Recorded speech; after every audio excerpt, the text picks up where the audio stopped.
You're listening to The Gary Harris Show on Tide 100.9 in Tuscaloosa. UCM host Tider Insider TV, Crimson Tide Kickoff, play-by-play for Alabama sports, and sports director for WVUA 23. It's time for The Gary Harris Show on your home for Alabama sports. Tide 100.9 and streaming on the Tide 100.9 app.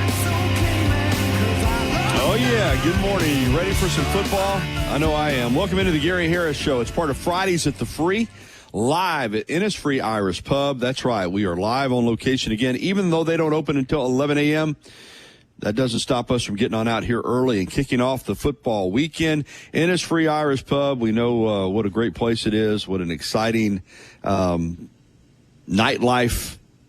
it offers, but also great lunch specials. Of course, the Lucky Lunch Meat and 3. Now, they may be on the game day menu. I'll check with Moose when I get a chance here in a minute. The Lucky Lunch Meat and Special is my favorite, but they also have their full menu beginning at 11 a.m. And they may not have Lucky Lunch today because sometimes on home weekends they're on game day menu, but I will check and find out. 1925 University Boulevard here in Tuscaloosa, just right here kissing downtown and not far from the Strip either. Ideal location, and like I've said before, and we've had a few people take us up on it. They open at 11, but if you want to slide by and hang out for a few minutes, that side door, just saying, is open. Now, you cannot eat or drink until 11 a.m., but we are here as part of Fridays at the Free.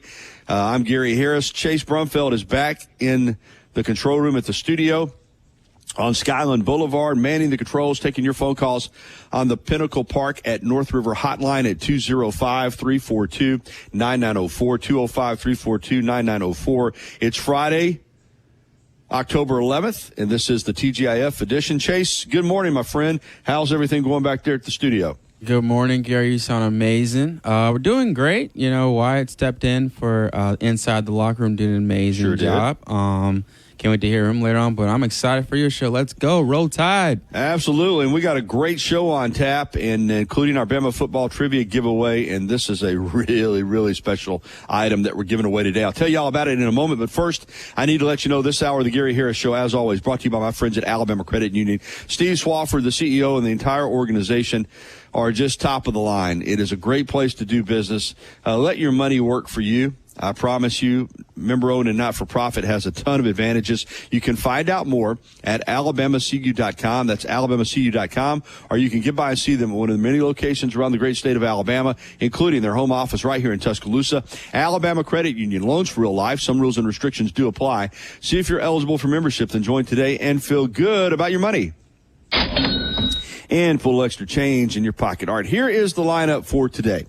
At 9:30, former Alabama two-time first-team All-American, Team of the Century member from 1892 to 1992, standout Defensive Rookie of the Year in the USFL, and now the host of the Tommy Wilcox Outdoor Show, and he's been doing that show for 21 years. Tommy Wilcox will join us.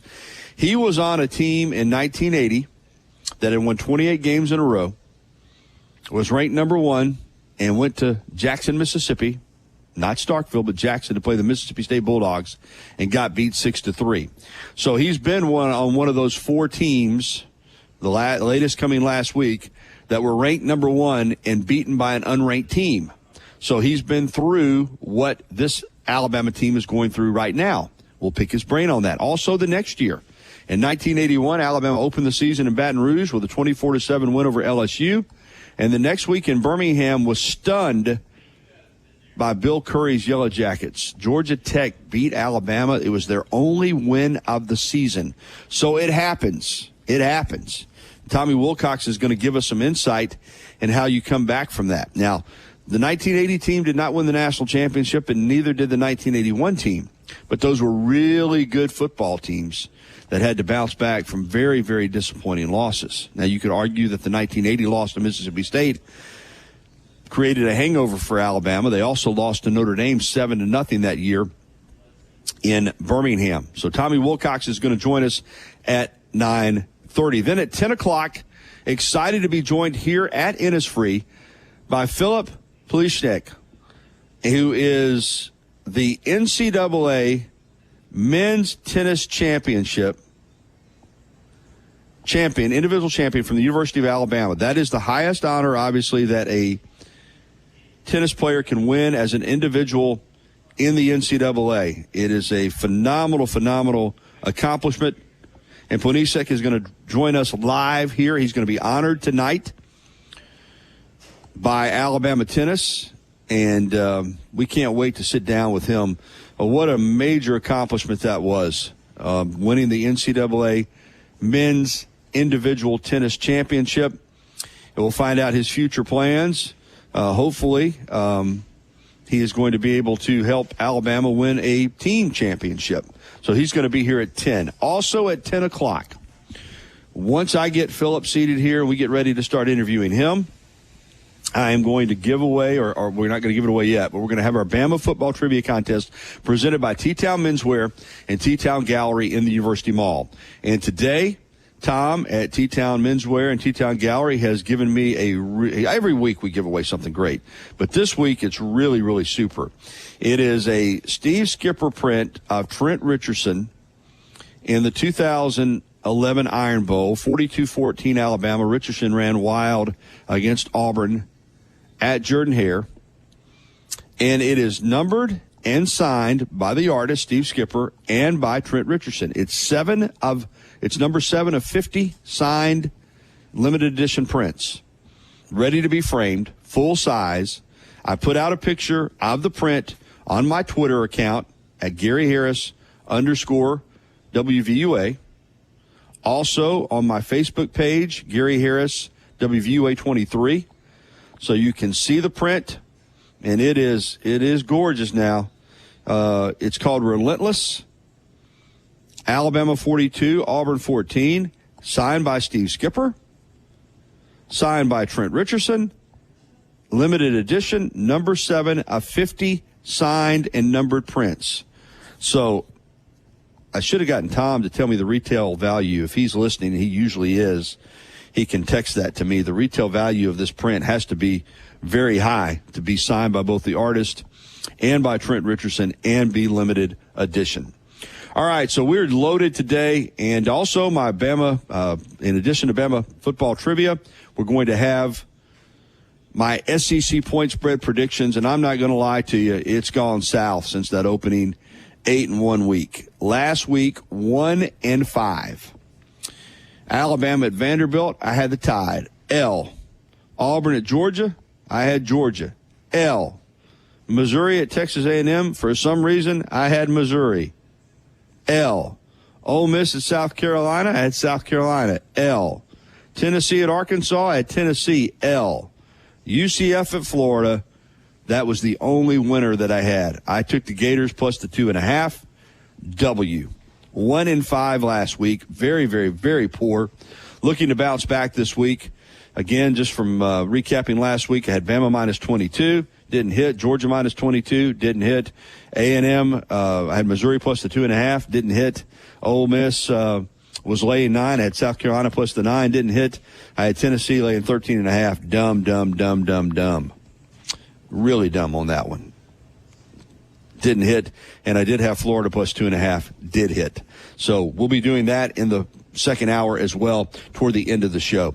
All right, we're off and running here on the Gary Harris Show. Phone lines are open on the Pinnacle Park at North River Hotline, 205-342-9904. Obviously, we're going to get into some heavy football discussion.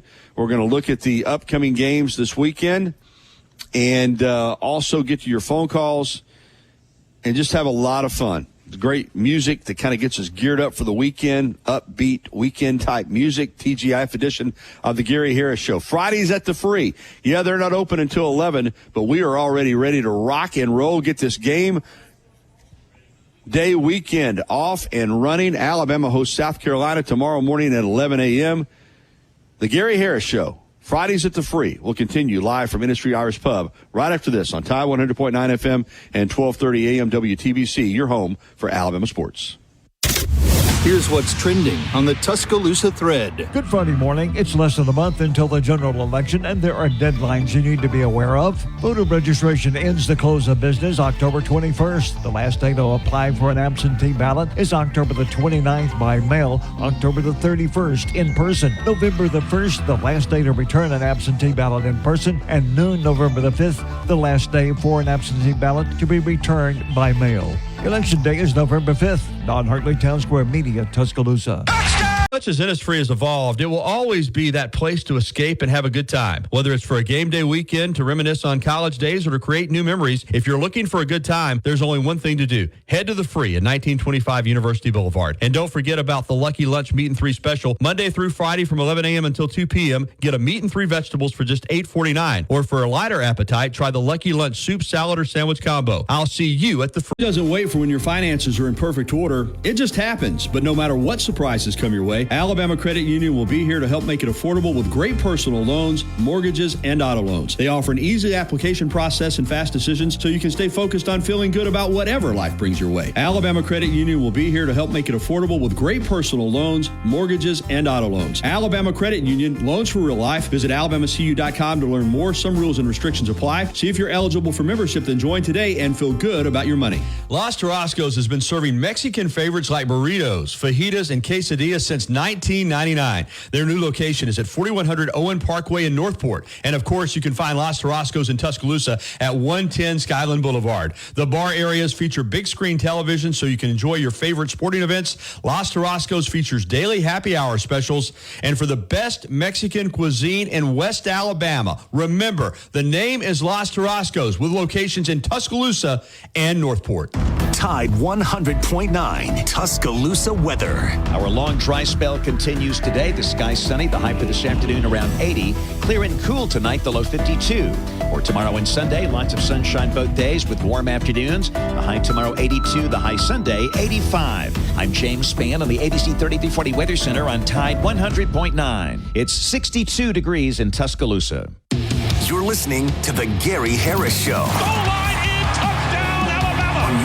For Alabama sports. Tide 100.9 and streaming on the Tide 100.9 app.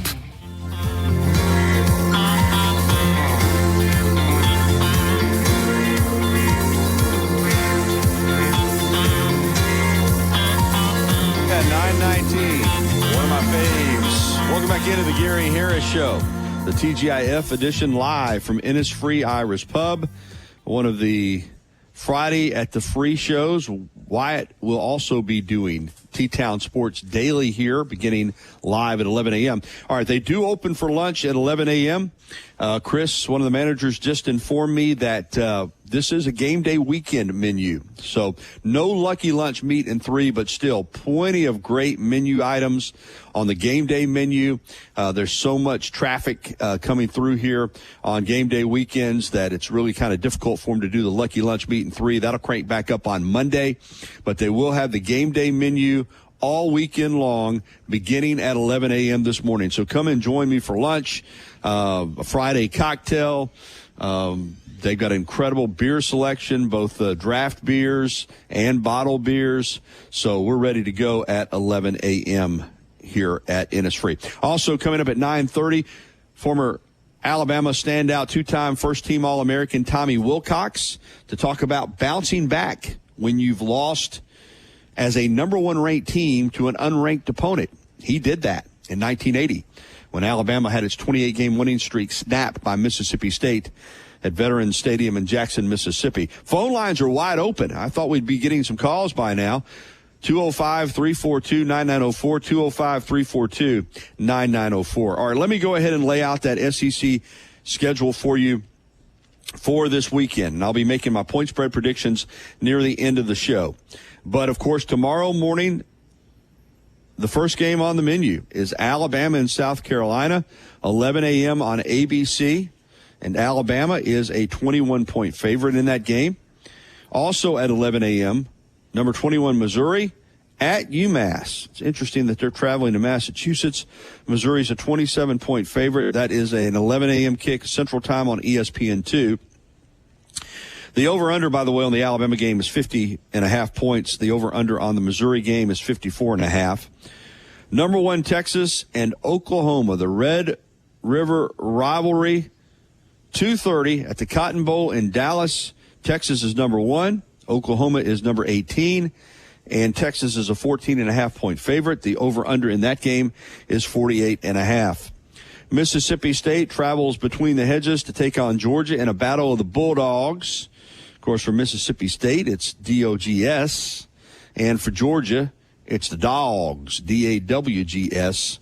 Georgia's ranked number 5 in the country, and the Bulldogs are a 34-point favorite. That is a astronomical number to me. You know, Mississippi State is not good, but still a lot of points in an SEC game. Over-under is 54.5. Big one in Knoxville tomorrow night. Oh, by the way, Oklahoma and Texas is on ABC, and Mississippi State and Georgia is on the SEC network. Florida at Tennessee tomorrow night at 6 p.m. in Neyland Stadium on the banks of the Tennessee River on ESPN. Tennessee, which is ranked number 8 in the country, coming off that loss to Arkansas. Tennessee's laying 15 points in the game, and the over-under is 56.5 in that one. A lot of good games tomorrow. How about Ole Miss at LSU? 6:30 on ABC. Ole Miss ranked number 9, LSU ranked number 13, and Ole Miss laying 3.5 on the road.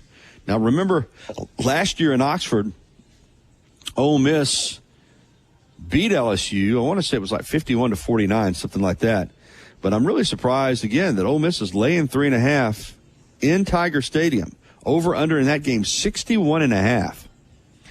And tomorrow night in Lexington, Vanderbilt, coming off that history-making win, the biggest win in program history, over then number 1 ranked Alabama, will face the Kentucky Wildcats at 6:45 on the SEC network.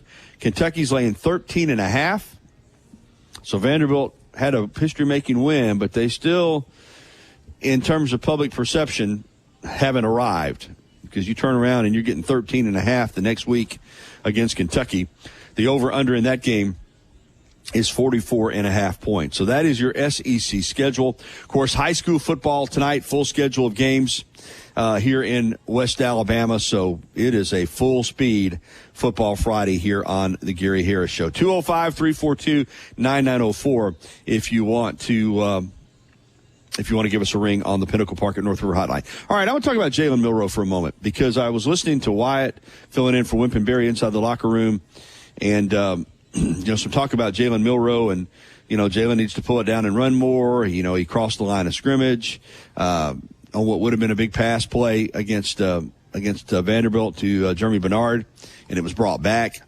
All I'm going to say is, everybody can play better. That's the nature of football. Nobody plays a perfect game. No one is perfect on the football field. I will say this. In my opinion, Jalen Milroe has played great this year. I thought he played great in the Vanderbilt game. He just didn't have many opportunities. I know he had the pick 6. That was kind of unfortunate. That was a bang-bang play. Ball hit Ryan Williams in the shoulder pads, bounced up. Vanderbilt safety was there to pick it off. You look at that play closely, it almost looked like there was early contact by the Vanderbilt defender. Did not get called. So that obviously that hurt. But he has thrown the ball very well. Against Georgia, when they made him the focal part of the running game, he went for over 100 yards. Yeah, there's always things that a quarterback can do better. But I'll just, from my perspective, if all of these players on the team had played to the level that Jalen Milroe's played to this year, Alabama would be 5-0. They wouldn't be 4-1. They would not have lost to Vanderbilt. If everybody in that game had played to the level that Jalen Milroe played to in that game, Alabama would be undefeated. And I have no doubt in my mind, this is the way I feel about it, had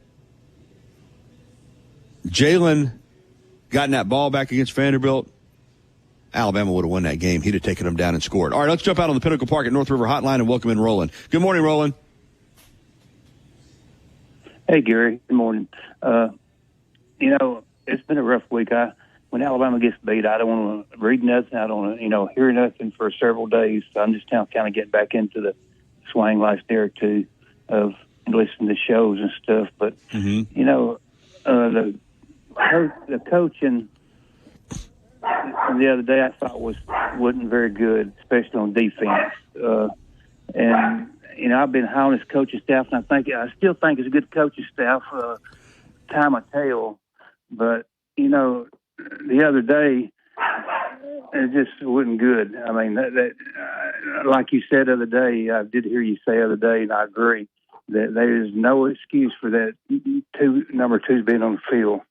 And I felt like in several plays, I'm sure you do too, that if we do the play right or don't have 2 people on the field with the same number, we go down and score and probably win the game.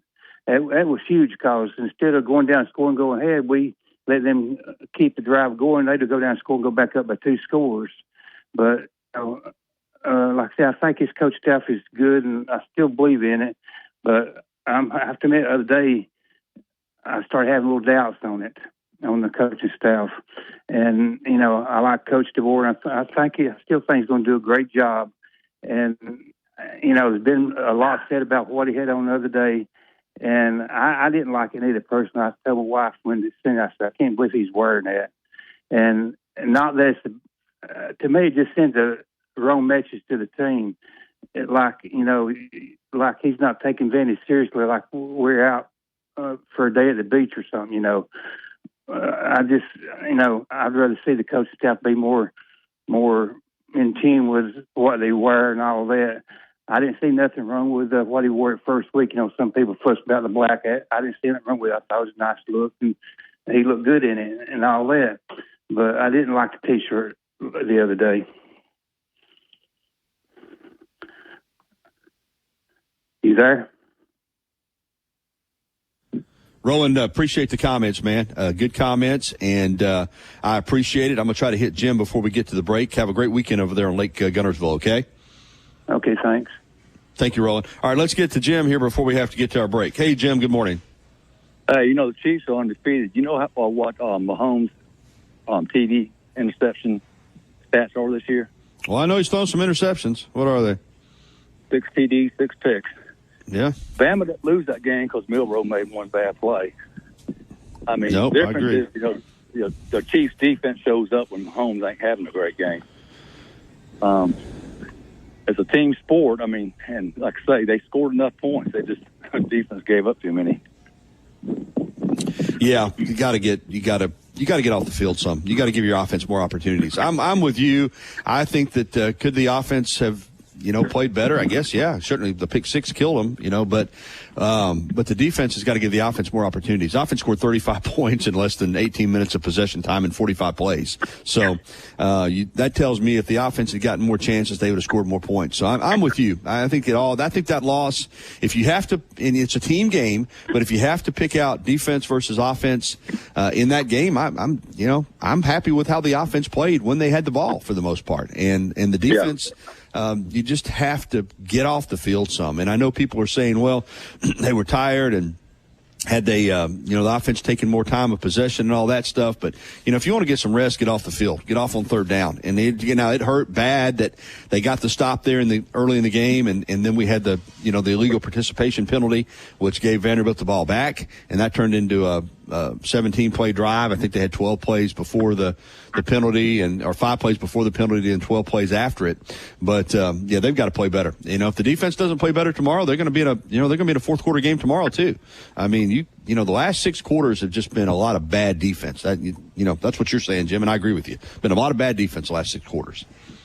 Yeah, I called yesterday afternoon and said this, and I truly believe it. I think the people that called up and are mad, especially about what DeBoer wears and all that, is people that's actually gambling on the games, and that's what happens. If you don't do the point spread or if you outright lose, you're going to be mad. You can't enjoy the game, because you're gambling your mortgage money away or whatever. Just people need to don't mix gambling with sports. I mean, you enjoy sports a lot better if you don't. Yeah, it's stressful. There's no doubt about it. I don't even gamble. I do my picks for fun, and it stresses me out tracking my picks, and I don't have any money on them. I just don't. I want to do well so I can come on the radio and brag. You know what I mean? You got your reputation right. Hey, I can't imagine what it'll be like to have a lot of money on those things. Hey, great phone call, Jim. I got to hit the break, man. Have a great weekend. All right, man. All right, thank you. We'll come back with Tommy Wilcox, two-time first-team All-American for the University of Alabama, strong safety for Coach Bryant and the Crimson Tide of the late 70s and early 80s. We'll visit with Wilcox next right here on the Gary Harris Show. You're listening to the home of Alabama Crimson Tide Sports. Tide 100.9.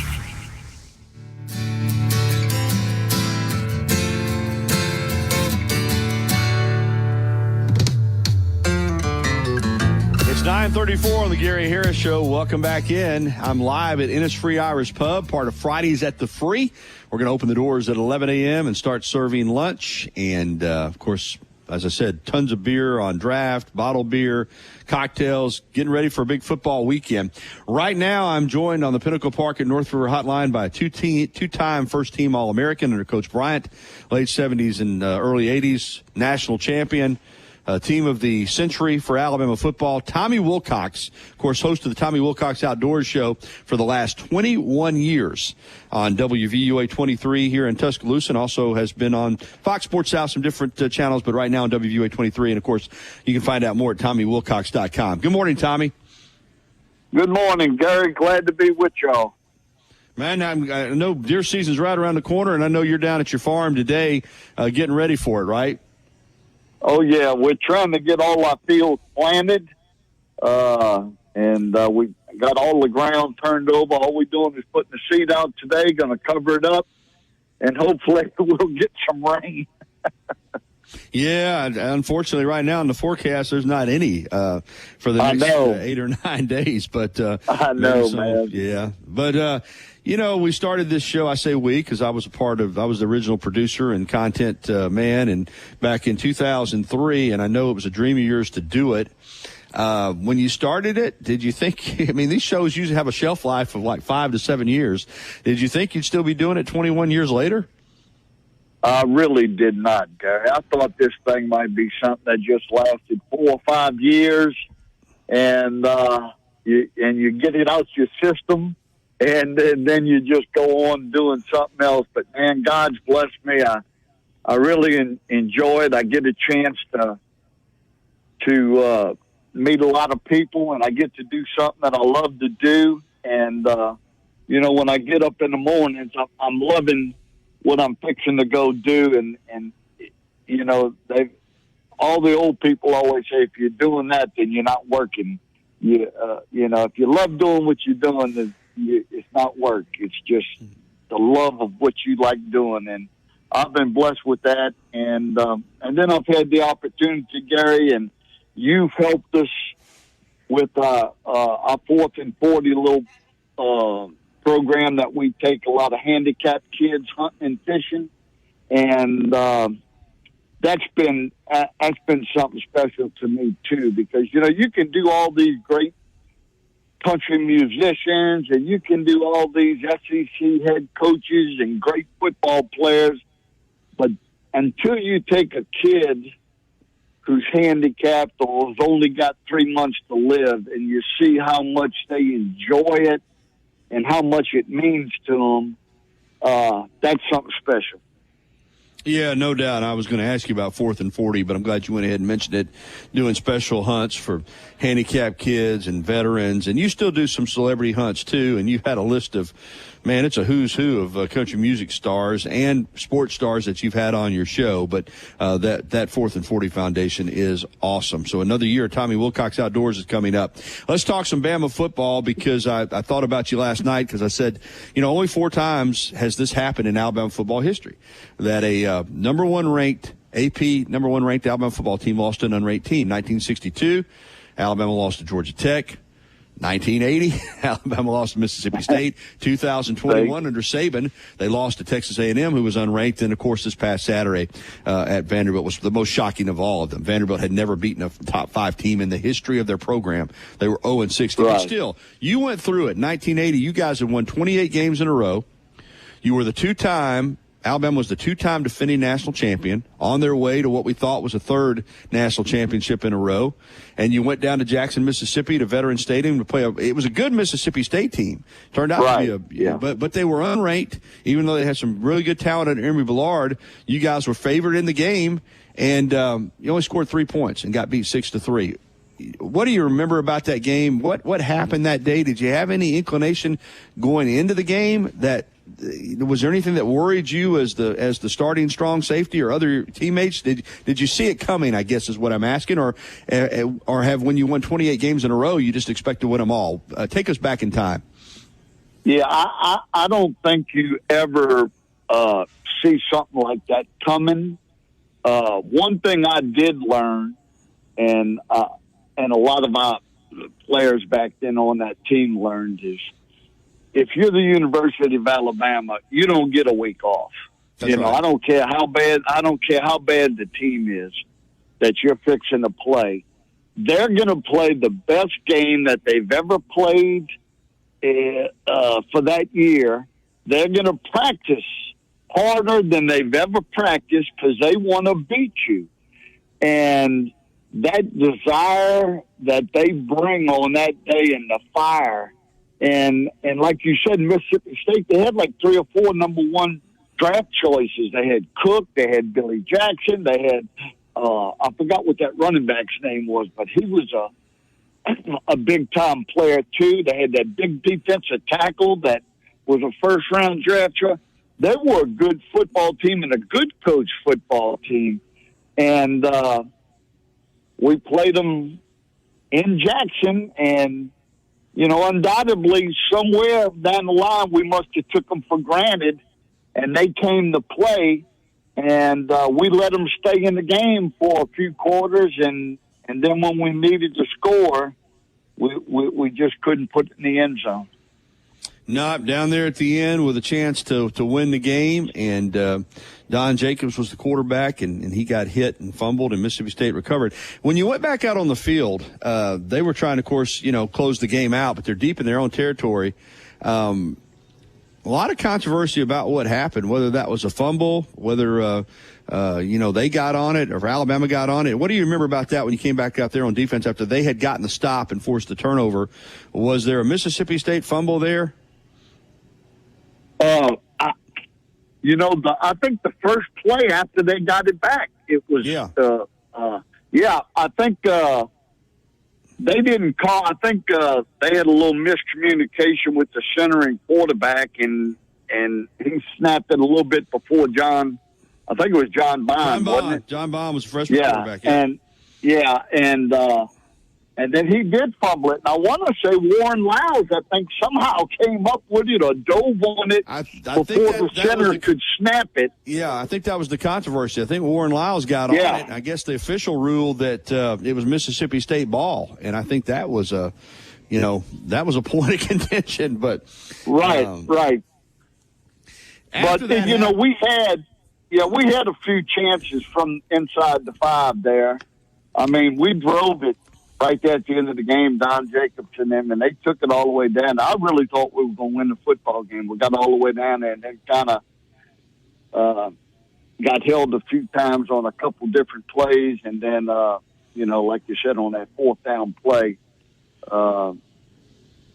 there was a mishandle between, I think, the fullback and Don. He was trying to pull it, and the fullback didn't want to let go, or vice versa. And we wound up fumbling the football. But, I remember Coach Bryant didn't even come into our locker room right after the game. He went to Mississippi State football locker room and bragged on them how well they played and, and all that kind of stuff. And then he came in there and, getting on us. But, sometimes, it happens every few years. You get different players that come in and they think because they got Alabama written across that shirt that they can just walk in and win the football game, and and then you try to press it to try to get back in the game, and then you just wind up making mistakes, and that cost us, man, because we had a heck of a football team that year. Really did have a heck of a football team. You sure did. And I want to ask you about going forward, because you lose that game 6-3. It was a stunning loss, but still it's just one loss. And the next week you bounce back and beat LSU 28-7 in Tuscaloosa. Then November 1st was the Mississippi State game, November 8th the LSU game. Then November 15th, you play Notre Dame in Birmingham, and another one of those games, because you're on defense, you gave up 6 points and lost to Mississippi State, and you gave up 7 and lost to Notre Dame, and that effectively ended your national championship hopes. Of course, defensively, that defense, I'm looking through the defense right now. Yeah. Y'all gave up 3 in the first week.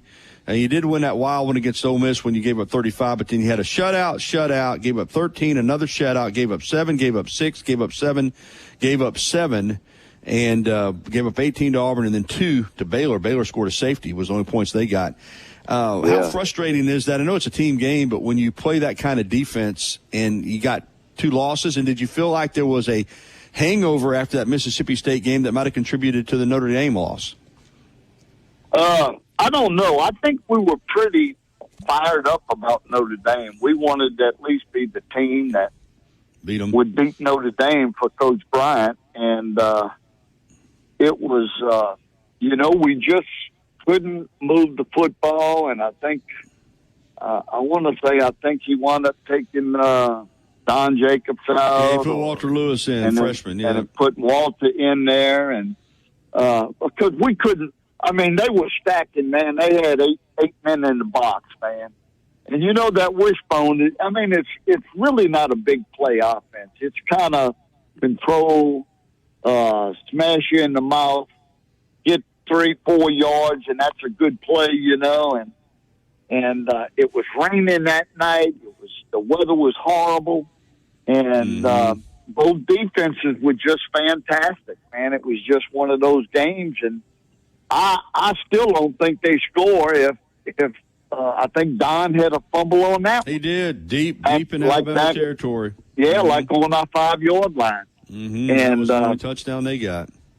Yeah, and so that was a heck of a defense that year. And we went on to beat Baylor, I think, like 30-3 at the end of the year. And Baylor had a heck of a football team, but in the Cotton Bowl, but. When you're the University of Alabama, and it's hard to tell new kids that haven't been around for a couple of years that you recruit, that, every game's going to be a tough game, and it doesn't matter if you're playing Northwestern or if you're playing, Notre Dame. You better be ready to play. You better practice hard all week. If not, you're going to get beat. And that was a costly mistake on our part, team-wise, Yeah, Notre Dame scored their only touchdown on a 2-play drive after Jacobs fumbled. I want to ask you something about you that game, because you had 19 tackles in that game. I don't know if people realize that. Yeah. I think that probably was your career high. You were all over the field. Is it true that week, though, because of the issues at quarterback and the lack of depth, and say Walter wound up playing a lot, did you work at quarterback that week before the Notre Dame game? Did Coach Bryant consider playing you some at quarterback? I don't know if I've ever asked you that. I'd always heard that. Did you work some at practice? Oh, you didn't? Okay. No, I didn't. And listen, we had, Don Jacobs was a good quarterback. Alan Gray was a good quarterback. I don't know. Alan must have been hurt, because usually when, he would have been playing, and he might have played, and I just don't remember. But, usually Don and Allen would swap in there, because Walter was a freshman that year. So that's kind of tough to put a freshman in against Notre Dame in the pouring down rain. So I don't remember if he was injured or not, but I think he just thought we had to throw the ball, and Walter was he had a good arm. So that might have been why. Yeah. Unless Allen was hurt, But it was Coach Bryant's last chance. Yeah. And then, a lot of players, we felt like we had that chance to do it. And, but again, you can't put you can't fumble against good teams. You can't throw interceptions. You can't have turnovers. You can't jump off sides. You gotta you got to be solid if you want to beat a good football team. And we made that mistake back on our own 3-yard line, and then all they had to go was 3 yards to score, you know. So, and then we missed a couple. I think we missed a couple of field goals too. Yeah, and went for it twice in the second half on 4th and short, and they stopped you both times. Stopped the offense both times. Yeah. I mean, listen, man, it was an ugly day, like you said, rainy. Both teams combined for less than 400 yards total offense. The difference in the game was the Jacobs fumble. Otherwise, it might have been a 0-0 tie because there was no overtime. Coach Bryant had a quote after that game, "I'm kind of numb. I wasted an afternoon. I wasted 4 years. That's how long I have known about this game, going back to '76. So that was a disappointing one. Real quickly, the next year, because I know you don't. You know, in '81, you felt like you had a national championship caliber team, and you open up with a win at LSU, your old stomping grounds, and then played Georgia Tech in Legion Field and got beat. The only game Bill Curry's team won the entire season. Now that one is kind of similar to the Vanderbilt game. I mean, nobody thought Georgia Tech had a clue. What do you remember about that? What happened that game? I don't remember. I just know that they threw the ball on us a lot. We couldn't move the football. Again, you think we would have learned our lesson from the year before that, right? Mm-hmm. You think we'd have learned to not take another team for granted. And Coach Bryant always preached that, but like I said, you got new players coming in. Evidently, us guys that had been around, we didn't do a good job practicing that week and telling the players what was going to happen, and we got beat. Hey, it was 24-21. Yeah, it was a shock to us, man. Yeah, a lot of Coach Bryant's teams, a lot like Coach Saban's teams. When they lost, it was news, and when they lost, it was usually by a close margin, and it was almost something flukish. All right, real quickly before we wrap it up. What is Alabama? You know, they were number one. They beat Georgia the week before. They went to Vanderbilt and got stunned. Obviously weren't mentally prepared to play the game. I don't think they respected their opponent. But you got to come back home tomorrow and play a South Carolina team that's very capable. Blew out Kentucky, should have beaten LSU. I know we're talking about what happened, you know, after you lost those kind of games. I guess it's important that you clear your head, and you don't want one loss to lead to another one. What's the key for Alabama tomorrow to bounce back?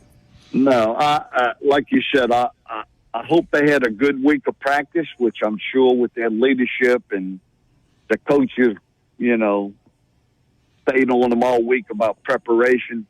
And I think if they'll do that, Alabama has enough talent that I think they'll bounce back.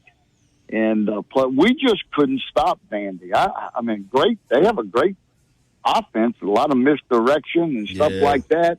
Wore 'em out. You know, I just don't. You know, I was having trouble following them on television where the ball was. So I can imagine what those guys on the field had. But you know, you just got when you have a loss like that, you got to get back to basics, and you just got to work it out, and then go out and not take anything for granted this weekend, and do what you've always done.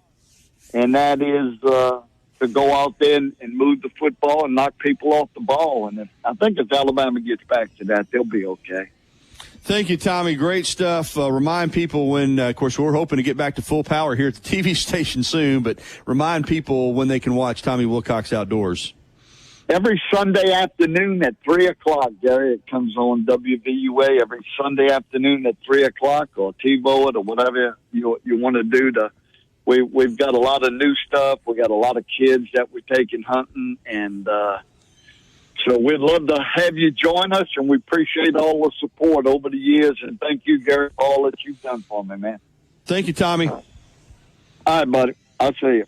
All right, we're going to come back live to Innis Street Irish Pub and wrap up this first hour. We're going to try to get a phone call in with Robert from Birmingham before we close it out. We'll be right back after this. If you haven't already, you've got to try Tuscaloosa's unique breakfast, brunch, and lunch concept. Brick and Spoon, downtown Tuscaloosa at Timerson Square. It's fresh food with a Cajun flair featuring a full bar with build-your-own Bloody Marys and mimosas. Open daily, 7 a.m. until 2 p.m. Available for after-hours events, rehearsal dinners, receptions, and birthdays. They offer brunch and lunch catering. Call Brick and Spoon at 205-345-5551 for more information. Tuscaloosa's Old Colony Golf Course is an 18-hole championship layout designed by 1976 U.S. Open champion Jerry Pate. Director of Golf John Gray and fitting specialist Bob Montgomery are PGA certified. Mike Shivitz is the head professional and director of the Tuscaloosa Junior Golf Program. Call today to secure a tee time at the Tuscaloosa Championship Golf Course. Everyone can play. 205-562-3201. Old Colony is operated by Paradox. Tide 100.9 Tuscaloosa weather. Our long dry spell continues today. The sky sunny, the high for this afternoon around 80. Clear and cool tonight, the low 52. For tomorrow and Sunday, lots of sunshine both days with warm afternoons. The high tomorrow 82, the high Sunday 85. I'm James Spann on the ABC 3340 Weather Center on Tide 100.9. It's 62 degrees in Tuscaloosa. Covering University of Alabama sports, as well as the national and local scene as well. The Gary Harris Show, only on Tide 100.9 and streaming on the Tide 100.9 app. It's 9:55 and the Friday first hour getaway song, The Cure's Friday I'm in Love. Before we get away, though, we're going to jump out on the Pinnacle Park at North River Hotline and got Robert in Birmingham. We just got a couple minutes, Robert. Hey, buddy, I was just curious. Are you going to the basketball tonight? Are you going to be there? No, I can't go. We got. I'm going to send somebody out there to get some video of the. We got. I got an hour high school football show tonight at 10:30. So when they do this stuff on Friday night, it's awesome for the fans, but it's not good for me. So I will not be able to be there. Why are they doing it so late? You're coming down, I'm sure. Yeah, I'm coming down. I was just curious why they're doing it so late tonight. It should start about 6 or something. I know. I can't figure it out either. But that's what they want to do. I guess they want to make it a big party. So and it will be. Yeah, I got it's you. never happened. This is history. Yeah. Oh yeah. That's right. The Final Four thing. But hey, I left my number for you off there. Call me when you nothing emergent. Just call me when you get a second. Okay. All right, I'll do it. It'll be after the show. But that's right. No hurry. Nothing. I'll see you, man. Bye-bye. All right, Robert. And that is going to wrap it up for hour number 1 of the Gary Harris Show right here live from Innisfree Irish Pub on University Boulevard. Fridays at the Free. They open at 11. But as I've said before, and we got some special guests that have come in, if you slip around to the side door, you can come on in. Now, they're not going to be able to serve you until 11, but we'll let you come around and listen to a little bit of the show. All right, this hour has been brought to you by Alabama Credit Union, member-owned and not-for-profit. It's just a better way of banking. Alabama Credit Union, loans for real life. Hour number 2 is coming up. As I said earlier, Philip Polishnek is going to be in here, NCAA men's tennis individual champion from the University of Alabama Crimson Tide. And also at 10 o'clock, we're going to do our Bama football trivia giveaway presented by T-Town Menswear and T-Town Gallery. We'll qualify you during the entire interview because Chase is back at the control room. He can qualify you for that Trent Richardson print from the 2011 Iron Bowl by Steve Skipper, signed and numbered by both the artist and Trent Richardson. And we'll get to our SEC point spread prediction. So another big hour of the Gary Harris Show live from Innisfree Irish Pub is coming up. We'll be right back with hour number 2 on Tide 100.9 FM and 1230 AM WTBC, your home for Alabama sports.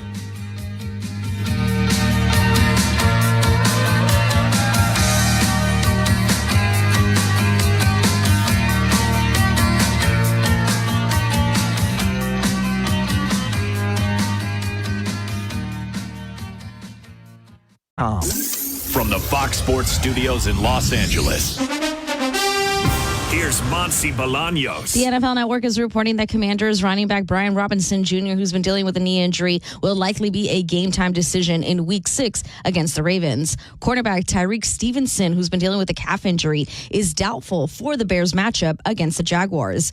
Week 6 did kick off last night as the 49ers outscored the Seahawks in Seattle 36-24. Both teams are now 3-3. It's Game 5 between the Dodgers and the Padres tonight at 8 Eastern Time. Dodgers will start start Yoshinobu Yamamoto. Yu Darvish will be starting for San Diego. Yesterday in baseball, the Yankees eliminated the Royals with a 3-1 win in Kansas City to advance to the ALCS, and the Guardians avoided elimination with a 5-4 win in Detroit over the Tigers. Game 5 will be Saturday in Cleveland. In college basketball, ESPN is reporting that twins Cameron and Caden Boozer, sons of Carlos Boozer, have officially committed to Duke, which is also their dad's alma mater. It's the Tide 100.9 30K Workday Payday. Woo! Win cash every weekday 8 to 5. Here's this hour's cash code. 151. Again, that's 151. The code is 151. Enter that code now on the Tide 100.9 app. Click on the 30K Payday button and enter the code for a chance to win $30,000. The Gary Harris Show. You see him host Tider Insider TV, Crimson Tide Kickoff, play-by-play for Alabama sports, and sports director for WVUA 23. It's time for the Gary Harris Show on your home for Alabama sports. Tide 100.9 and streaming on the Tide 100.9 app. All right, welcome back, everybody, to the Gary Harris Show. The TGIF edition rolls on. This is Friday, October the 11th, 2024. Fridays at the Free. I'm live at Innisfree Irish Pub, downtown University Boulevard, just down from the Strip as well. Great location. They're opening at 11 a.m. No lucky lunch special today because they've got the game day menu with it being a home game, but plenty of great food all weekend long, and just get on down here at 11 a.m. and even a little bit earlier. Like I said, the side door is open if you want to slide in. All right, before we get to Philip Panishek and our NCAA men's tennis individual champion interview, we're going to do our contest right now so that Chase can handle the phones while I'm talking to Philip. Presented by T-Town Menswear and T-Town Gallery in the University Mall. All right, Tom did text me back.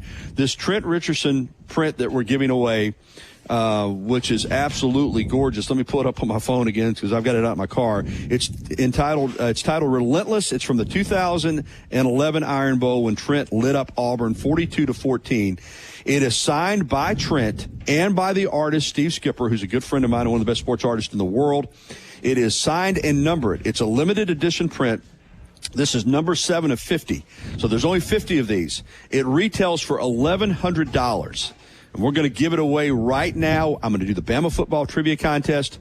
You can call in on the Pinnacle Park at North River hotline, 205-342-9904. That's 205-342-9904. We're going to keep the phone lines open this entire segment while I'm talking to Philip.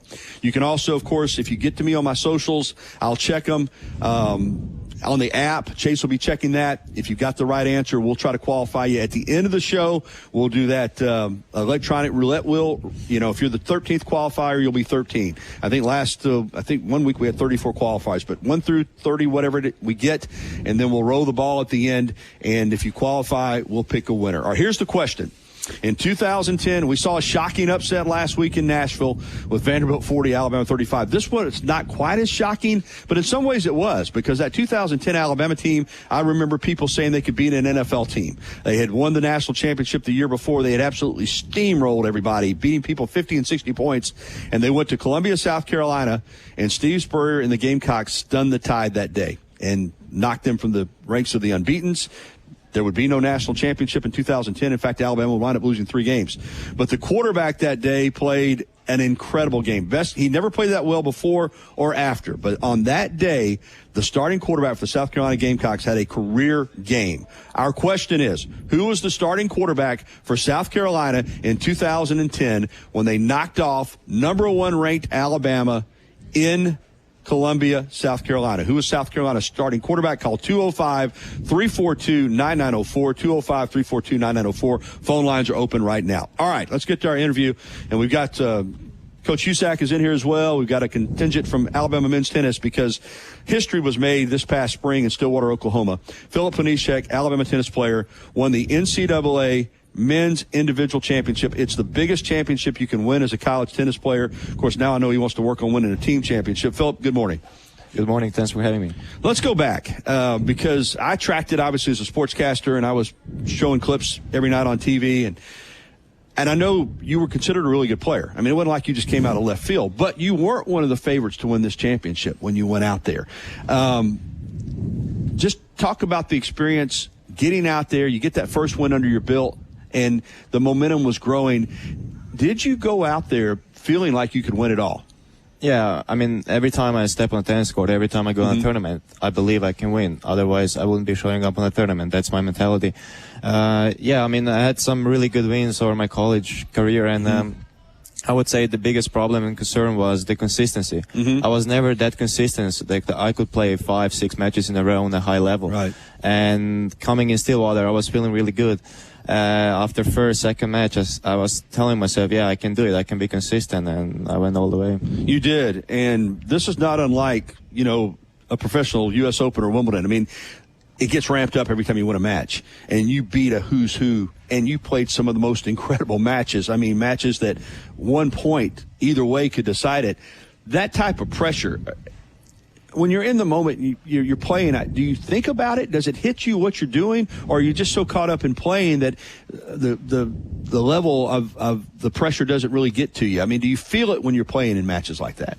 Yeah, I think the pressure is a good thing, but I would say, like, especially against Ozan in the semifinals, I didn't really think about what's going on. I just thought about my plan. I was sticking to my plan, just playing my game, and I prevailed in that match and got a confidence boost for the final because it was a really tough match. I think we played like more than 2.5 hours. I was down 4 match points, and it was just insane. You're down 4 match points, and you come back and you win. I mean, your opponent has got to be thinking, I got this guy. I mean, to reach down deep, I mean, obviously you got to hit the shots. I get that. But to not get overwhelmed in the moment, because down 4 match, to be on the cusp of losing 4 separate times and fend that off. Is that just, and obviously talent, but I mean, again, mentally, I mean, how do you, when you're facing elimination, you're about to get beat, you got to win that point. What are you saying to yourself? I'm just saying, just stick to my plan. Just do whatever you were doing before. He is the one that's feeling more pressure than you. That's what I'm saying to me, because he has to close it out. That's right. And yeah, that's exactly what happened. He got tied in that last, I think 6-5 for him, the tiebreak. I was just putting the balls in. I didn't do much, and then he felt the pressure. He missed, and I said that's my opportunity right now. And next 2 points are probably the best 2 points I played the whole tournament. And again, from then on, I was just super confident going into the final, and I won. You closed it out. Yeah. I guess what you're kind of, it sounds to me like saying is that when you're facing elimination, the other player has a match point, you're thinking, I'm just not going to make a mistake. I'm going to just keep it in play. You're not trying to do anything too fancy there. Just trying to get the ball back across the net every time. Yeah, that's right. Because the thing is, he's feeling more pressure than me. He knows that he's a 1 point away from winning. I'm not thinking about losing. I'm just thinking about not giving him cheap points. And yeah, then it would be the same if I would be in that situation. It happened to me before as well in my career. When I had a match point, happened to me this summer, actually. It was like too nervous to close it out, and the guy was just making balls, and it's really hard to deal with it. Philip Wanishek, NCAA 2024 men's tennis champion from the University of Alabama with us. Stillwater, Oklahoma is where he won it. You're a powerful player. But serve is such a big part of the game. Did you feel like going in that your serve was where you wanted it to be? Because you had some great service games out there. Was that the key to your victory? Yeah, definitely. I mean, the serve is one of my biggest weapons. I've been working on the serve a lot the past 3 years in Alabama, and I feel like I was just improving on a daily basis with my game, especially with my serve. I was serving really good in Stillwater. I love the conditions there. The courts were great. Yeah, I mean, I had probably the best serving tournament ever in my life. So that was kind of the key. Let's talk about how you got to Alabama. Obviously, I want you to talk about your background.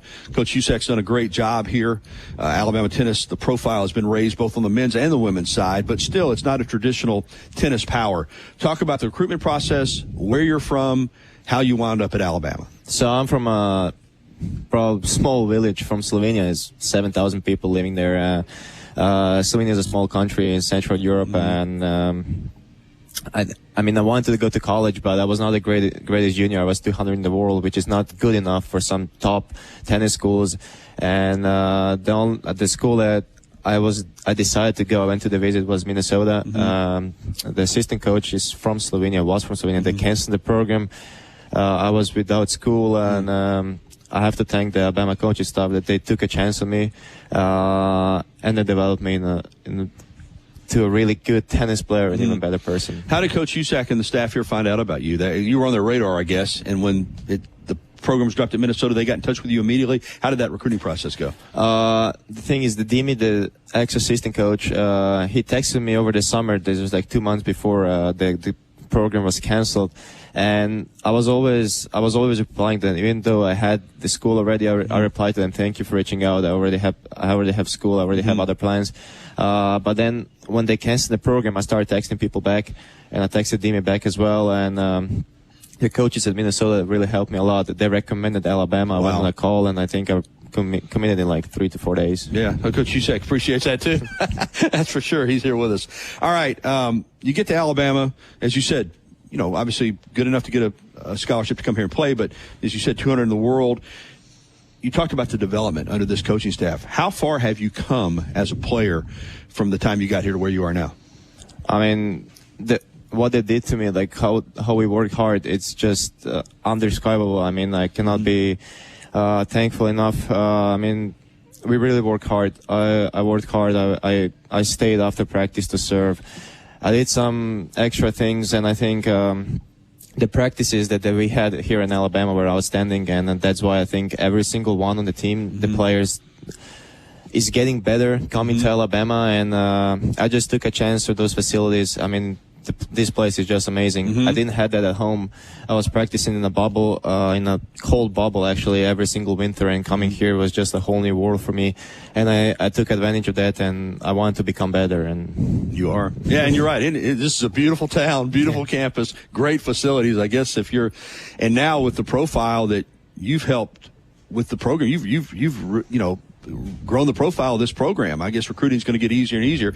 So let's talk about some team goals. Well, before we do that, let's talk about the benefits of winning this NCAA Men's Tennis Championship. You're getting to play in some pro events, and you're getting to have an opportunity to, broaden your game and also hopefully make some money too. Yeah, that's after winning this championship, I got 6 challenger wildcards for main draw, so I've been using them all around Europe.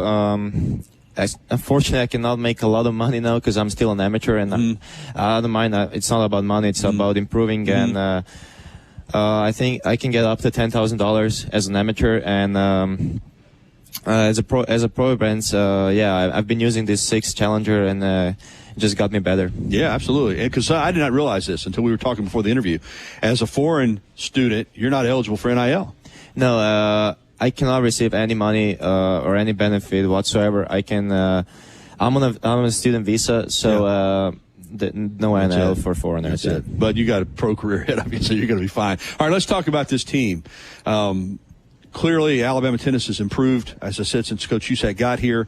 Coming in from Southern California and increasing the recruiting reach, bringing players in like yourself. For this team coming up, is it a goal to win a national championship, SEC championship? Do you think you've got the talent to do that?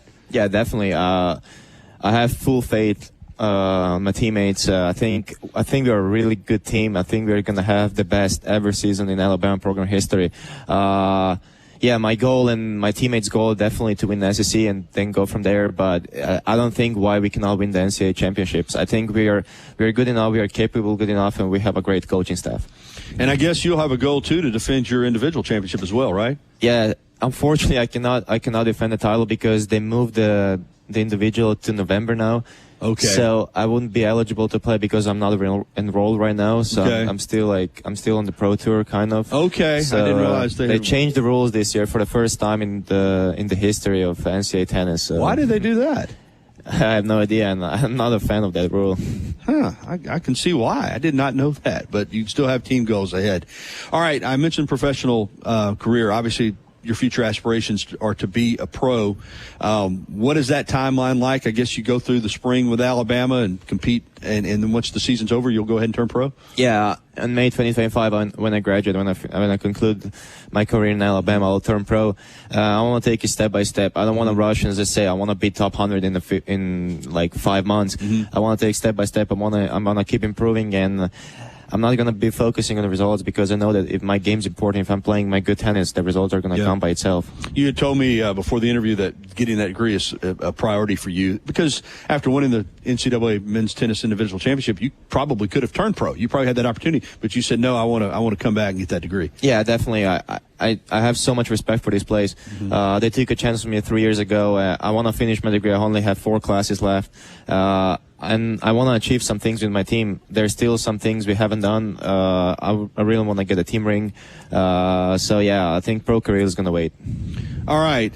Tonight is going to be a special event. You're going to be recognized, honored out at the Roberta Bumgarner Tennis Complex here on the UA campus. I know you're looking forward to that. Yeah, definitely. I mean, just to have so many people, like so many familiar people to persons, just makes me realize how much I miss this place. And yeah, it's gonna be an exciting evening. I mean, I can't wait for 5:30 to see all these people. All right, well, we're looking forward to it too. All right, you're a student here. Are you over the shock of Alabama losing to Vanderbilt last week? Oh yeah, that was not a great game. I only watched the half because it was late in Slovenia. But yeah, I just hope tomorrow is going to be a good day. And final question: your English is excellent. Had you worked on your English when you were growing up, or did you get this good once you got to Alabama? Well, my grandma is an English teacher, but Okay. I was not studying with her because we were always arguing. But yeah, I started like properly talking English in high school, like 3 years before I came to college. And yeah, once I came here, I had to talk English, so I just thought I was talking, and it got better. You picked it up well. So, like you kind of alluded to earlier, winters in Tuscaloosa a lot different than winters in Slovenia. Yeah, the weather's a little bit better here. Yeah, huh? yeah. I mean, right now in Slovenia it's probably around 10 degrees Celsius, so it's jacket time. I came here to Alabama. It's a summertime. T-shirt. So. It's almost year-round, although next week they're saying we're actually going to have some highs in the 60s and lows in the 40s. I'm looking forward to that. Philip, thank you so much, my friend. Thank you. Thanks for having me. All right, Philip Panishek is the NCAA Men's Tennis Individual Champion for 2024 and coming back for another season and hoping to lead Alabama to an SEC championship and national championship on the team scene in 2025. All right, we're going to shut down the phone lines. We're going to close out our contest. I see where I've gotten some text and some, the people that texted me the right answer, I'll get that in.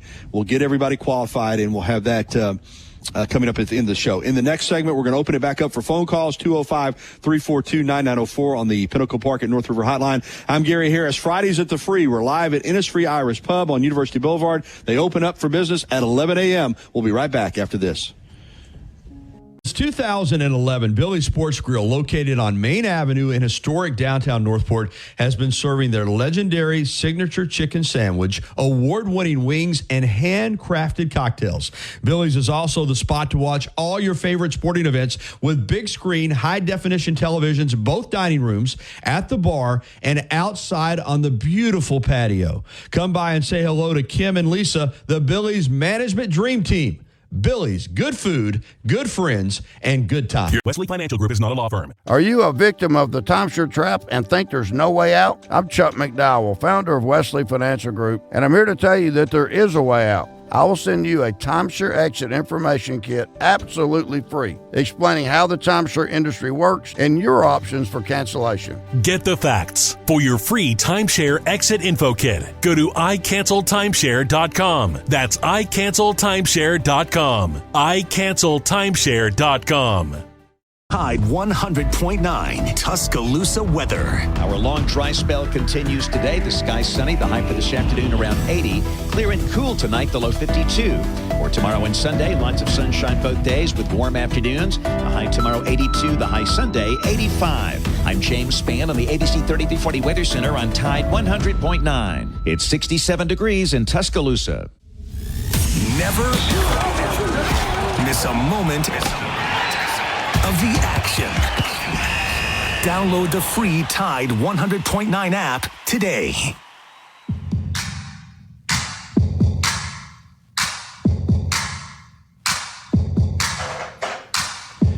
All right, 10:22. Welcome back into the Gary Harris Show. Fridays at the Free. I'm live at Innisfree Irish Pub, University Boulevard in Tuscaloosa. Great conversation there with Philip Panishek, who is just outstanding tennis player, obviously. Best college tennis player on the men's side in the world, really, if you consider the fact that he won the NCAA championship, and wanted to spotlight him and feature him. We're going to get back, though, to the football conversation, and we're also going to take phone calls. Let's jump out on the hotline right now and welcome in Bryce. Hey, Bryce, good morning. Morning. I'm out here in Dallas. It's my granddaughter's birthday tomorrow, 2 years old. Okay. And I got to get Cowboy. He run right off the rail. I got to get him back focused. He's really just bombed out on me. You talking about? I missed it. You talking about Cowboy? Yeah. He's gone off the rails. He's done with Bama. Is that what you're telling me? Well, now he's done with our coach. Well, I'm going to have to get him back focused.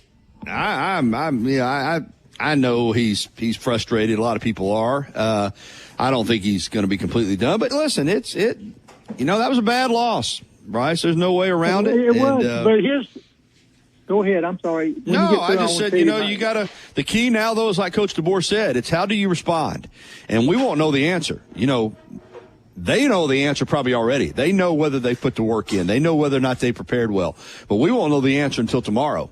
But if they put the work in and they prepared well and they come back out tomorrow and they play well and they win the football game, it gets everything back on track. And then if you go to Knoxville next Saturday and you're able to win there, the discussions and the mindset in Tuscaloosa, and I can feel it here at Innisfree. The vibe compared to, let's say, even last week, which was a road game, or certainly the Georgia weekend, you can tell that a little bit of the excitement's been lost. But if you win these next two games, the narrative is completely different, man, in a couple of weeks. It'll be right back toward, Alabama winning a national championship. So you just got to take care of your business, right?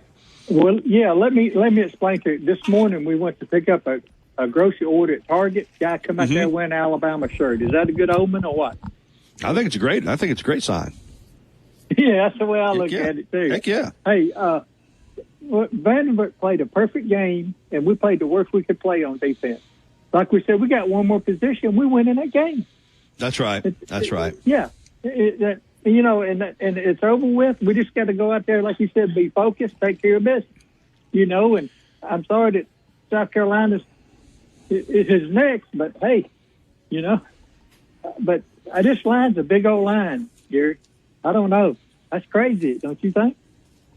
Yeah, I think the line's too large. Again, Vegas knows what they're doing. They know how to set that thing to get the equal amount of play on each side. Yeah, but 21, I would have set that line at probably about 15 or 16. And I think the line is too large in the Georgia game too. I think 34.5.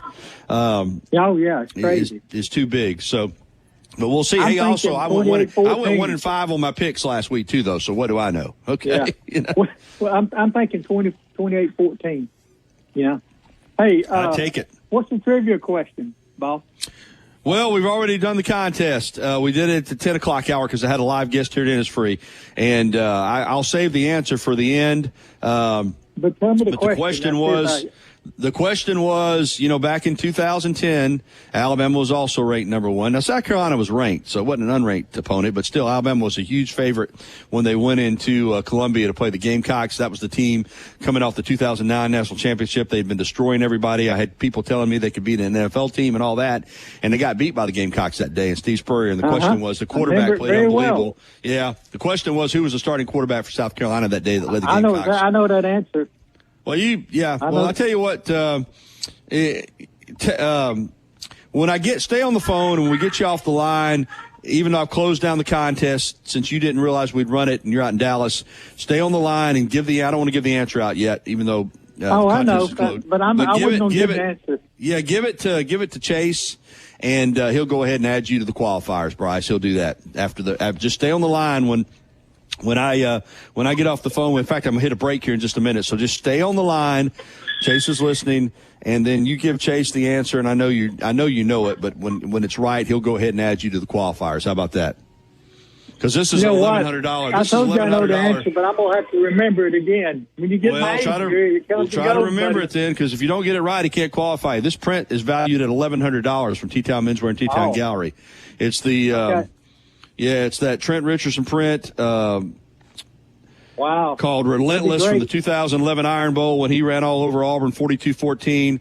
It is a limited edition. It's number 7 of 50 that's signed by the artist Steve Skipper and signed by Trent himself. It's beautiful. It's full-sized, and it is we give away a lot of good prizes, but this is one of those special ones. So stay on the line and give the answer, and if you're right, he'll qualify, and if you're wrong, you won't get qualified. All right, thank you, Bryce. Okay. Have a good weekend. All right, it's 10:28 here on the Gary Harris Show, and we got to get to a break, and before we do that, I want to mention to you the YMCA of Tuscaloosa, ready for you when you're ready for the Y. 2300 13th Street, great place to work out, great community of people. This week's been crazy. I have not been able to get in the Y this week, and I'm feeling it. You know, when I don't work out, man, it really impacts me. But this has been one of those crazy weeks. But hopefully next week I'll be able to get back in there. But I love the Y. I think you will as well. Go by and pay them a visit. They'll show you around.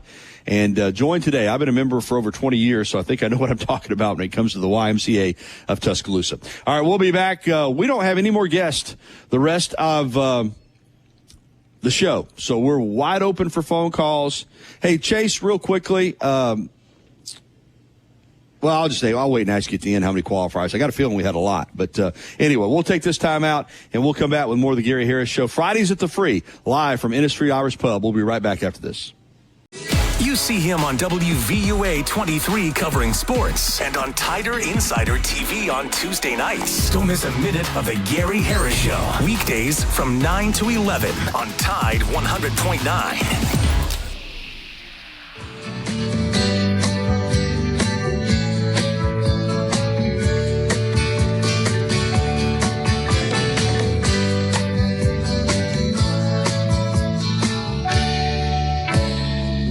Weekend vibes with Jimmy Buffett. 10:32. Welcome back into the Gary Harris Show. 28 minutes in front of the hour, 11 o'clock. Fridays at the Free, live here at Innisfree Irish Pub. They open at 11 a.m. Let me remind you again, home game day weekends, they do not do the Lucky Lunch on Fridays, but they do the game day menu, which has plenty of choices and plenty of opportunities for you. And, of course, great draft beers, bottle beers, unbelievable cocktails, all beginning at 11 a.m. here at Innisfree Irish Pub. So I encourage you to come by. And Wyatt's going to be going live just as soon as I'm done with my show, T-Town Sports Daily here. And Wyatt, grab the headset real quick. I'm gonna ask you a football question, but it's going to be different than what you think it is. This week has been strange. This doesn't happen often that Alabama loses, period. Much less loses as a number one team to an unranked team. It's only the fourth time in program history that's happened as the AP number one to lose to an unranked team. And I've documented them all this morning, 62, 80, 20, 21, and this year. It really is, in a football town like this, in a football school like this, you feel it, man. The enthusiasm. Now, listen, you win tomorrow, you go to Knoxville next week and you win there, we're right back on track. But this week, I've noticed it working on campus in the stadium, WVUA 23, it's almost like air going out of a balloon. Yeah. It's been kind of dead this week. It's been an odd feeling, and talking about it, on the air. I mean, we see it all the time on the air. We get callers who call in and, great callers who call in and give their reactions and stuff as well. But I mean, like I'm a graduate student here at the University of Alabama still, right?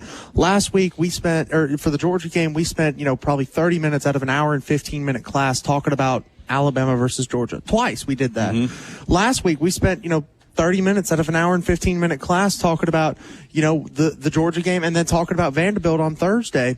And then this week, I walked into class on Tuesday and it was, all right, open your books, open your laptops, here we go. It was like, what in the world is going on? So, yeah, no, the energy around Tuscaloosa is odd. It's different. It's not, even in 2021, when Alabama lost to Texas A&M in Kyle Field, it didn't feel like this. Not at all. It's we're on pins and needles waiting is what it seems like. Yeah, and you're 100% right, Wyatt, and you're thinking the same thing I'm thinking. Even that game, because that was an emotional game, but we knew the way Texas A&M had recruited.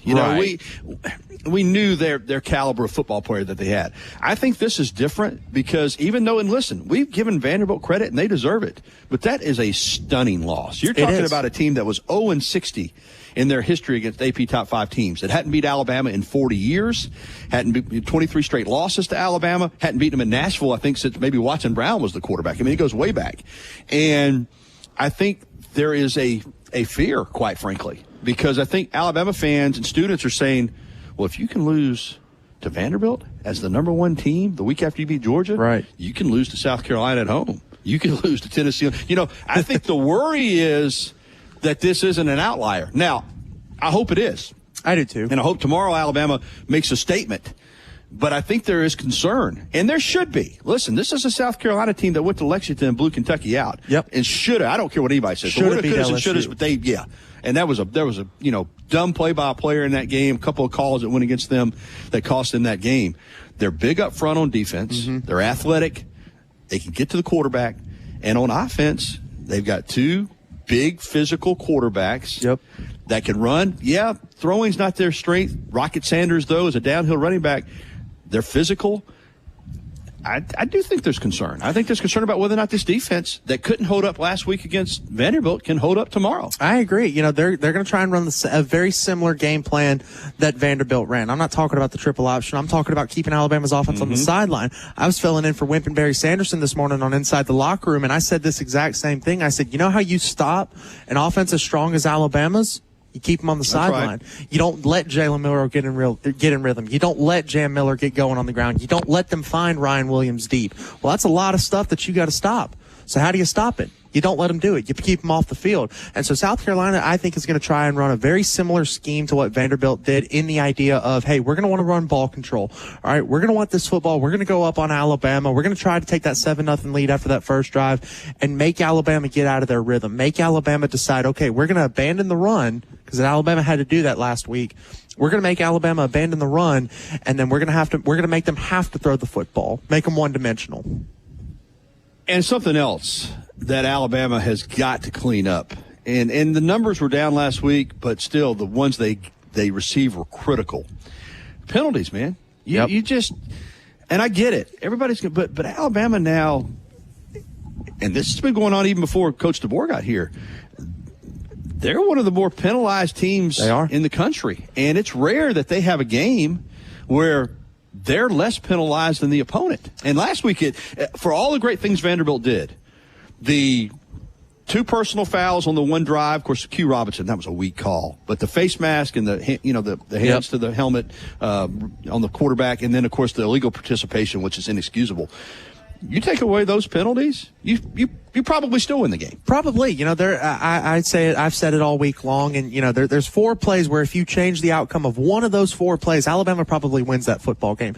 Illegal numbering, because Vanderbilt scored that drive, right? The 4th and 1 touchdown that Malachi got beat on. You know, that's an incomplete ball, or Malachi forces something there, and that's a turnover on downs. Takes the touchdown off the board, right? The pick 6. I don't care how many times you run that play back. That ball doesn't hang in the air for 6 seconds. And allows a Vanderbilt defender to run underneath it. That was a fluke play almost. That was the first play that I said, crap, here we go. And then Elijah Pritchett getting beat on the right side as well, forcing the fumble. And then couldn't get on the ball. A lot of times when a tackle gets beat that bad, they're looking at the quarterback because the guy's gone around him, and they get on the football, but he was on his knees. So a lot of times we call those a lookout block. Yeah, that's right. Look out. Yeah, and a lot of times the guy can get on the ball, and they didn't do it. Something else, and we're going to take a couple phone calls here in just a minute. And I like Tom Hart and I like Coach Kubelik. I did not think that was the SEC Network's best telecast. There was a lot of and a lot of stuff that I thought should have been revisited. It was a bang play, I get it, and went off Ryan Williams' shoulder pads, but they never even looked back at it. That was a close that DB was very close to impacting Ryan Williams before that ball got there. He was, and we asked Jalen about that in the postgame. We said, do you think that, the guy got there earlier? And, of course, Jalen gave the quarterback answer, the Nick Saban answer.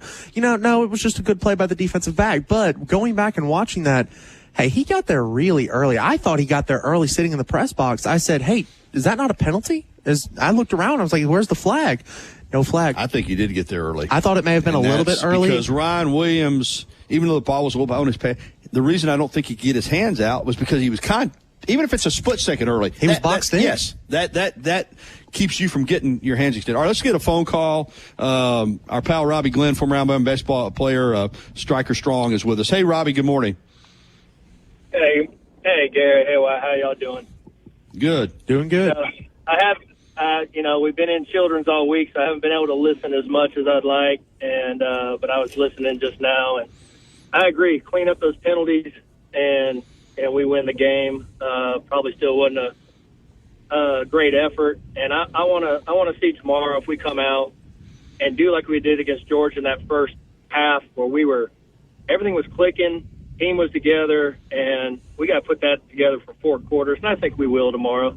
I think we'll see it and then carry it into Tennessee. I know we'll be ready. I think, just some fluke play, some bad, costly penalties. Like you said, 2 number 2s on the field, kept them on, getting the ball back. We get the ball there, we score. It's a different ball game. So I hope focused, and like every Bama fan, just want to see them go out, just 4 quarters, dominate South Carolina, and make them quit. 4th quarter, game out of hand, and we've knocked them in the mouth. We cleaned up our offensive line penalties from the previous games, and now it's just the middle ones we're doing now on defense and other places. So I think I'm looking for a good game tomorrow at 11. Unfortunately, I'll be watching from Children's Hospital still, but it is. I saw one of your updates, though. I saw Striker was smiling, so that at least. He smiled yesterday for the first time in a week, which was a very good sign. We were happy to see it, and then last night turned really bad.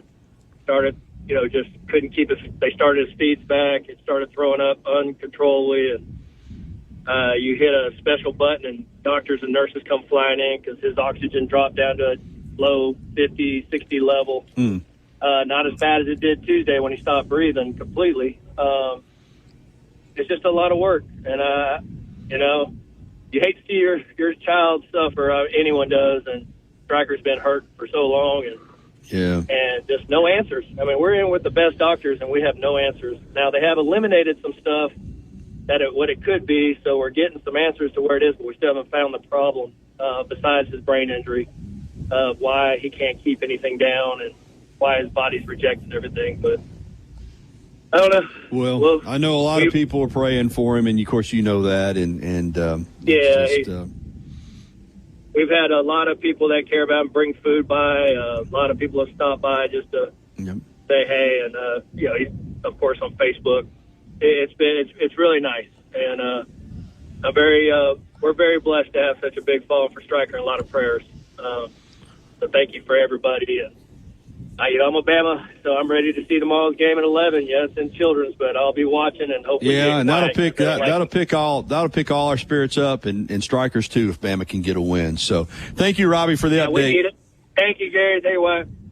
All right, man. Good to hear from you. Hey, listen, some breaking news that Wyatt just showed me. We're going to get to Q06 here in just a minute. But Alabama, I'm stunned by this. Now, listen, it's the Bama factor. Again, remember, fans, I think, sometimes get a little confused about lines.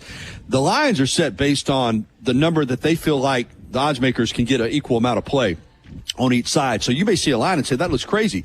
But they know how to set these things, and then they'll tweak it. If a lot of money comes in on one side, they'll adjust the line. But so the line is based on the perception. But I'm still shocked that Alabama has opened as a 2.5-point favorite on the road versus Tennessee next weekend. Wyatt, I would have set that just the opposite. I would have set Tennessee as a 2 or 2.5 point favorite at home. Well, and you got to remember the home team gets 3 points just for being at home. So if this game was being played in Tuscaloosa, Alabama would be a 5.5 point favorite over Tennessee next week. But it's in Knoxville. But I could buy that. I could buy if it was in Tuscaloosa at 5.5. But laying points on the road with where Alabama's at right now.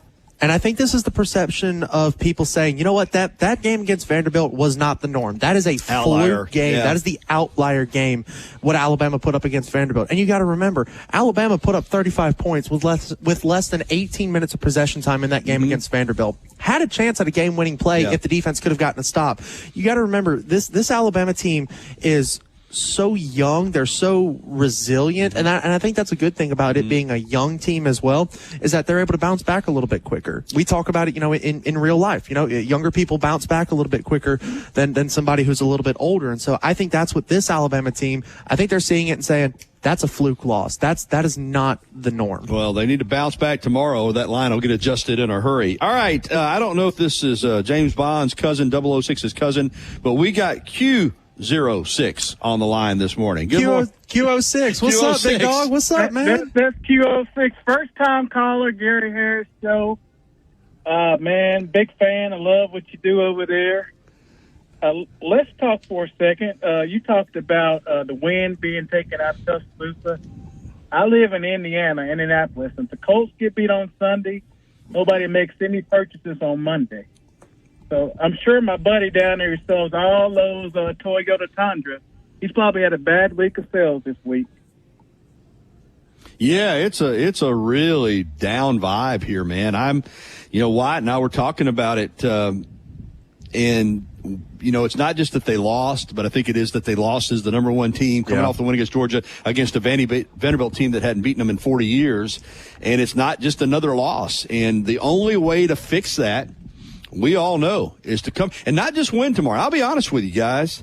If we look up and, there's 8 minutes to go in the game and it's a 3-point game, even if Alabama wins a close game, I think the vibe is still going to be negative going to Knoxville. I think if Alabama plays this game the same way they play South Florida, going into that fourth quarter with a 1-point lead and yet still winning by 20 because of your performance in the fourth quarter, I still think you're going to have that same vibe going into Knoxville next week. Okay, are we really sure? Can they get it done on the road? It's Knoxville, Tennessee. Knoxville, Tennessee scared a lot of people since that 2022 season, and rightfully so. Josh Heupel is a great offensive-minded head coach. Nico Iamaleava is going to be a household name by the end of this season, but he's also a little bit young as well. The game against Alabama will only be his 9th start as a starting quarterback in the world of college football. He started the bowl game against Iowa last year, and he's been the full-time starter this year, but it's just his 9th start. So he's young too. He's prone to mistakes as well. And I think if Alabama can put some pressure on him, they haven't been able to do it with 4 rushers yet. They've got to bring in some extra heat. But if Alabama can pressure a young quarterback at home early in that game, I think Alabama's in a good shape against Tennessee. Q06, what's your gut feeling on these next couple of games? Look, man, anxiety. I've had anxiety every game this year. And people are like, you're crazy, Q. Why are you having anxiety? Those long drives kill me. Can I put Kendrick Law on the outside and let him run on defense? I mean, he's got that dog in him. What's the latest on him? Is he? I hadn't even looked at the availability report. Is he back? He's currently listed as questionable on last night's availability report. There was no change from Wednesday to Thursday night. I feel like he's probably closer to playing than not playing, but it's another one of those games where you say, do we want Kendrick Law at 60% against South Carolina, or do we want him at 80% against Tennessee? What about Kobe Prentice? He playing? Kobe Prentice, I believe, is in the protocol after having a scary-looking hit against a couple of Vanderbilt defenders. No targeting. No penalty. Yeah, no penalty on that. But I imagine they're going to. Those types of injuries are handled in a much different way. Than a lot there's of a other protocol, injuries. like you said. There's a specific protocol for that. So it all depends on how he's feeling, and can he wake up without a headache? Let's see. Q Robinson gets a 15-yarder for just his palm just tapping the guy's helmet, and Prentice gets sandwiched between 2 guys launching themselves, gets knocked out of the game, and there's no penalty. That's college football for you in 2024. Literally, I was sitting there watching that game, and the guy sitting beside me, it was Mike Rodak from 247 Sports, was sitting right to my right side. We watched Prentice get hit, and Rodak goes, "Oh, he's asleep. He's out. Night. Good night, Kobe Prentice. See you later." I mean, it was just absolutely ridiculous. No penalty call. I have no clue anymore. And it was even worse that night watching the end of the Cal-Miami game when the Cal quarterback absolutely got beheaded. Let me give y'all my score, and I'll tell y'all I'm in Indianapolis today, and I'm wearing an Alabama shirt. And I wish I could have the same shirt that my boy when we were last Saturday, because I'd really like to hear the love I would get out here. But, hey, I'm rocking my shirt, and I don't care what he rocks tomorrow. Going to be a tight game, guys. It's probably going to be like a 31-21 kind of game. I see busted coverage earlier on another one of those over the top where Keon Sabb or someone gets confused, and then I see another one of those Actually, we're going to see the first long touchdown run. We're going to miss a play early, and we're going to see the first long touchdown run from them. All right. And then we're going to anxiety it, 38-21 win, and you're going to hear me call next Monday about the cry, anxiety, sick, Tennessee week. But we got to win tomorrow. Well, I got it 38-20, so you're and I on the same page. All right. Good to hear from Thank you. All right, Guys. Thank you. Great first-time call for you, man. I like it. Well, don't let it be the last. Now I want to hear from you. I mean, you're James Bond's cousin, man. We got to get you on more. All right, we got to get to break because when we come back, we're going to try to get to Pat. We still got to do my point spread predictions, and we've got to give our trivia question answer and draw and do the roulette wheel for our winner. So we got a lot to do when we come back. Stay with us. 100.9 Tuscaloosa weather. Our long dry spell continues today. The sky's sunny. The high for this afternoon around 80. Clear and cool tonight, the low 52. For tomorrow and Sunday, lots of sunshine both days with warm afternoons. The high tomorrow 82, the high Sunday 85. I'm James Spann on the ABC 3340 Weather Center on Tide 100.9. It's 68 degrees in Tuscaloosa. Want to know what's going on with the Crimson Tide? Download the Tide 100.9 app today.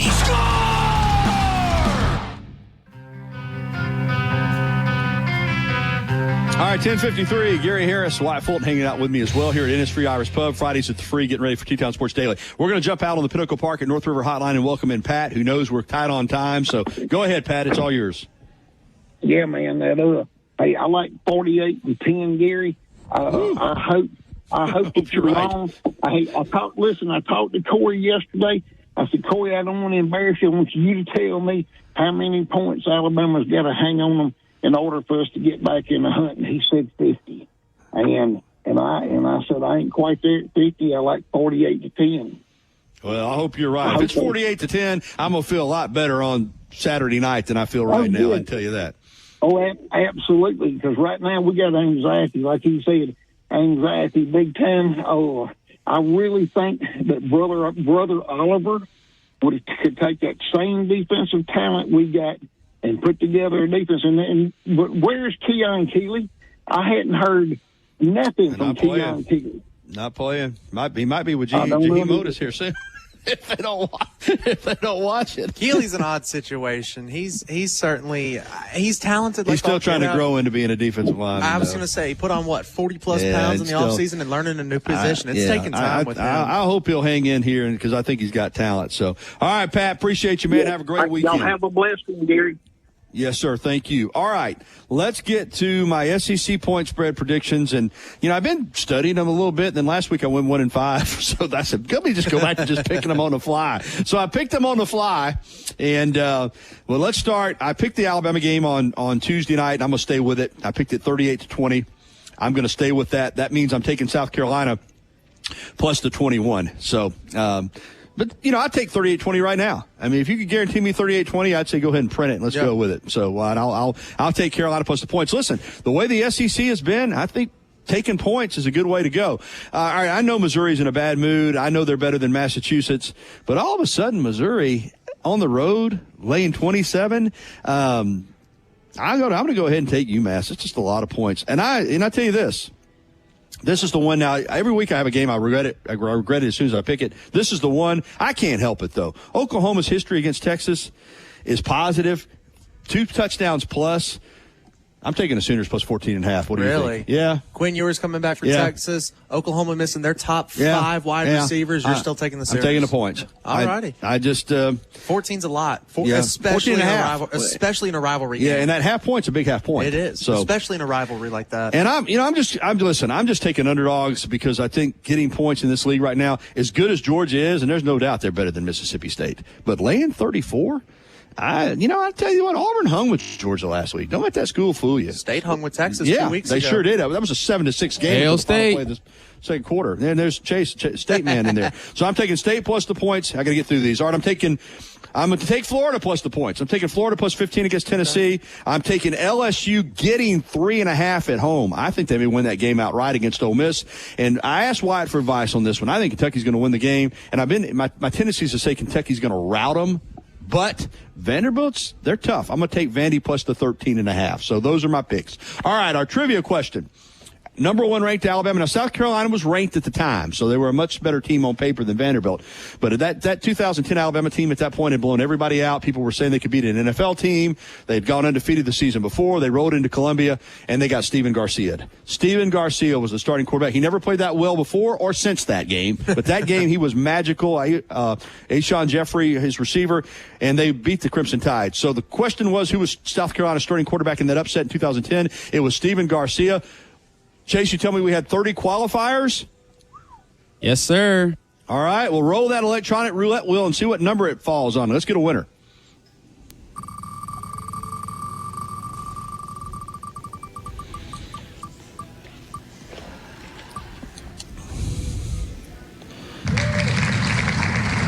Number 25, we got Lee won. All right, Lee, and that's one of the people that texted me on social media, so I'll take care of that, and you're going to love this. This is the print Relentless. It is Trent Richardson in the 2011 Iron Bowl, torching Auburn. 42-14 was the final. Auburn didn't score an offensive touchdown. Remember, they scored on a sack fumble in the end zone, and a kickoff return to start the third quarter. And it is signed by Trent Richardson. It's signed by my friend, the artist Steve Skipper. It's a limited edition. It's number 7 of 50, and it is retail valued between $1,000 and $1,100. Wow. How about that? All right. Thanks, everybody. It's been a great show. Keep it dialed in right here. I'm just going to hand it over to Wyatt. T-Town Sports Daily coming up. The doors are about to open in 2 minutes. I see people already congregating outside wanting to get in. The game day menu is on here at Innisfree. 11 a.m. They're going to start serving food and beverages. So make sure and join us out here at Innisfree. All right. Thank you, Chase. Great work in the studio. And I'll talk to you tonight on TV. I know we're not at full power yet, but we're working on it. And I also have Football Friday from 10:30 to 11:30 on WVUA 23. T-Town Sports Daily is coming up next right here. Fridays at the Free will continue. I'm Gary Harris. Have a great weekend, everybody. Roll Tide.